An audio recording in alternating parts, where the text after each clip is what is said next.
Hello everyone, welcome to pen box India. మనం ఈరోజు Sandalwood hero Yash గురించి మాట్లాడుకుందాం. యషా అని అనుకుంటున్నారా? అదేనండి, కేజీఎఫ్ రాకీ బాయ్ గురించి డిస్కస్ చేసుకుందాం.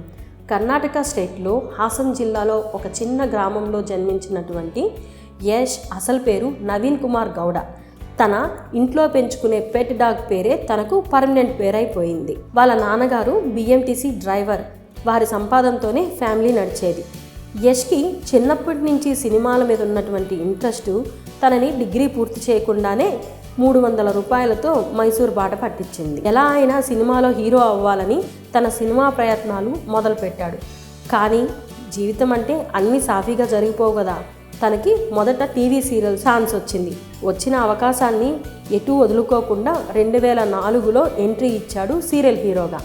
అలా తన జీవితం 2006 వరకు గడిచింది. 2007లో జంబల హూడిగి అనే మూవీతో హీరోగా అరంగేట్రం చేశాడు మన యష్. తర్వాత యష్ అండ్ రాధికా పండిట్ ఇద్దరు కలిసి రాకీ మూవీతో హీరోయిన్గా ఇంట్రడ్యూస్ అయ్యారు.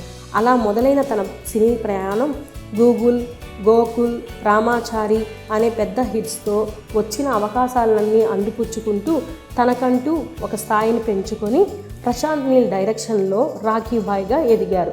ఎన్నో అవార్డులు కూడా అందుకున్నారు. అంతేకాకుండా తనతో హీరోయిన్గా ఇంట్రడ్యూస్ అయినటువంటి రాధికా పండిట్ని పెళ్లి చేసుకున్నారు. వీరికి 2 పిల్లలు.